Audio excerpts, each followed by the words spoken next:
하나님 아버지와 우리 주 예수 그리스도로부터 오는 은혜와 평강이 이 시간 예배하는 저와 여러분과 함께 하시길 바랍니다. 아멘.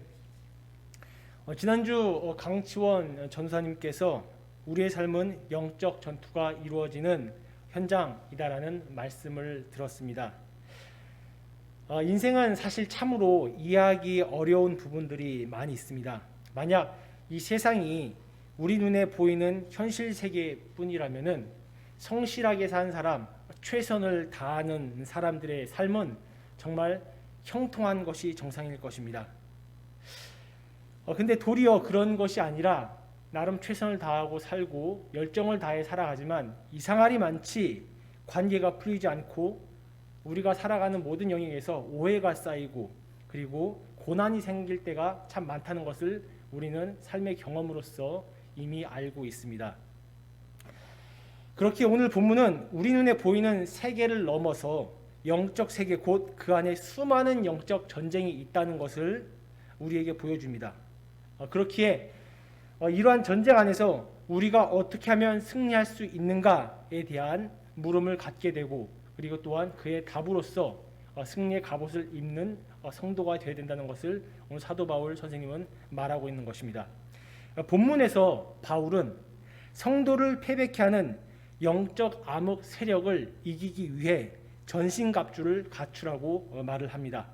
당시 로마 군인이 이 전쟁에 나갈 때 이 전신갑주를 입고 나갔는데 이 모습을 본떠와서 그에 대한 비유로서 6가지를 오늘 본문에서 설명하고 있는 것입니다. 오늘은 이 6가지 중에 3가지를 제가 여러분들께 말씀드리고자 합니다.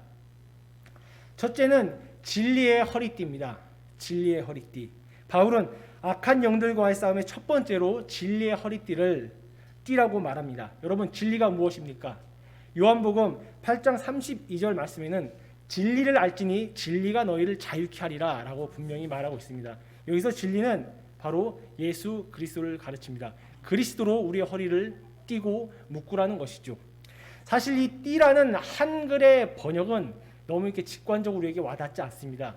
원문을 보게 되면은 이 띠라는 말은 사실 묶다, 매다라는 뜻이죠. 근데 이 묶다라, 매다라는 이 동사의 문법 형태를 보면은 중간태로 쓰입니다. 중간태는 무엇이냐? 동사를 행하는 본인이 스스로 영향을 받는다는 것이죠.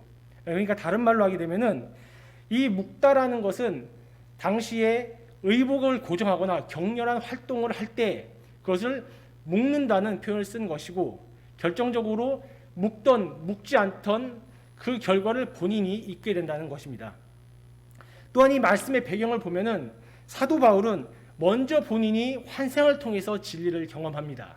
그리고 그 진리를 전하다가 옥에 갇히게 되는 것이죠.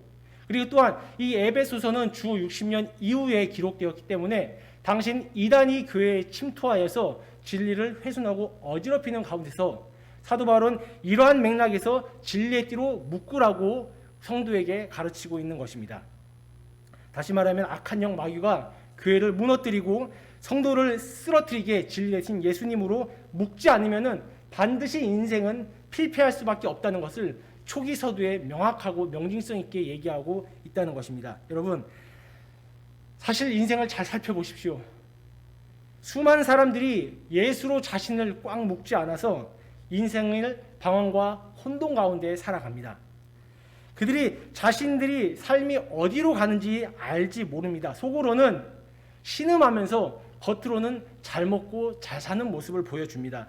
일단 잘 먹고 잘 사는 모습을 보여주고 성공하는 모습을 보여줌으로써 그것이 온전치 않음에도 불구하고 가면 쓰는 삶을 살아가고 있는 것이죠.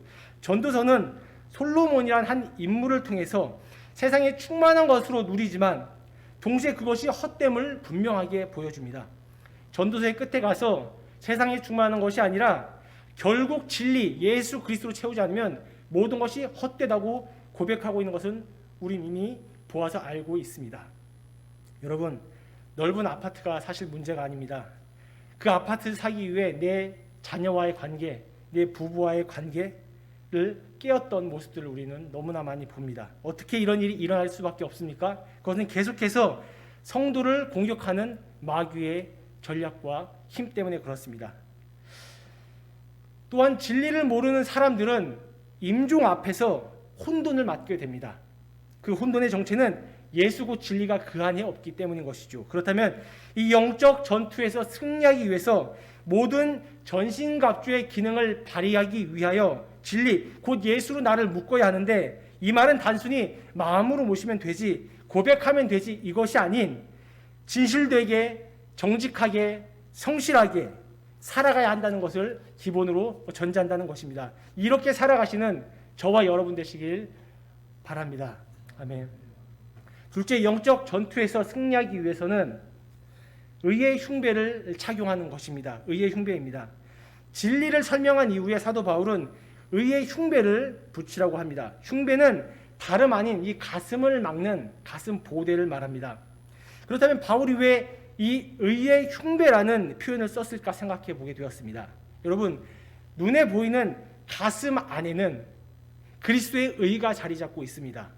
또한 이 눈에 보이는 가슴은 상대가 공격하기에 범위가 큽니다. 즉 다시 말하면 사단은 성도의 가슴, 곧 우리 마음 안에 있는 그리스도의 의를 공격한다는 것이죠. 여러분 한번 생각해 보십시오. 우리가 언제 낙담하고 우리가 언제 괴롭혀짐을 당합니까? 그것은 바로 다름 아닌 죄 때문인 것이죠. 사람마다 자주 넘어지는 죄가 있습니다. 또 그것으로 반드시 실패를 봅니다. 주일을 앞두고 아내와 싸우고 술 먹고 절제하지 못하고 직장에서 싸우고 돈 때문에 사람을 배반하고 간음하고 수도 없이 많은 죄를 짓습니다. 그러한 상황에서 사단은 그 틈을 비집고 들어옵니다. 사단이 이렇게 말합니다. 너는 불의하다. 너는 여전히 죄인이다. 라는 화살을 우리에게 계속 쏘아대는 것이죠. 가동 범위가 크게 보이는 이 성도의 가슴 안에 있는 그리스도의 의를 공격합니다. 이런 화살 계속 맞다 보면은 사람은 하나님 앞에 나아갈 용기가 점차 사라집니다. 그래서 성도는 하나님이 나를 멀리하고 계신 것 같다고 고백하고 말을 하게 되는 것이죠. 이것이 바로 성경에서는 사탄의 속임수라고 말하고 있는 것입니다.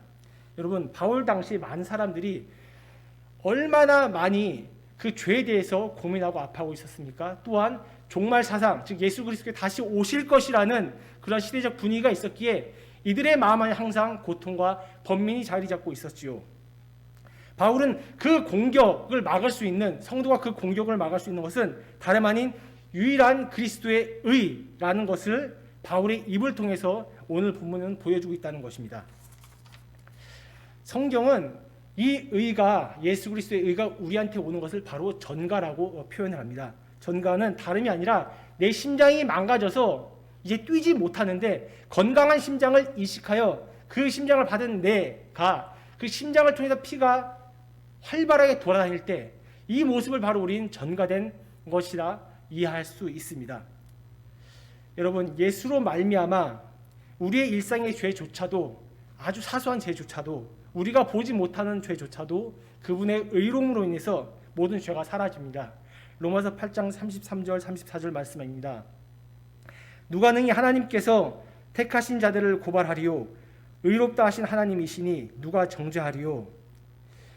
우리가 연약하여 짓는 죄책감과 반복되는 죄악이 나를 사로잡을 때 사도 바울이 말한 의의 흉배를 기억하셔야 됩니다.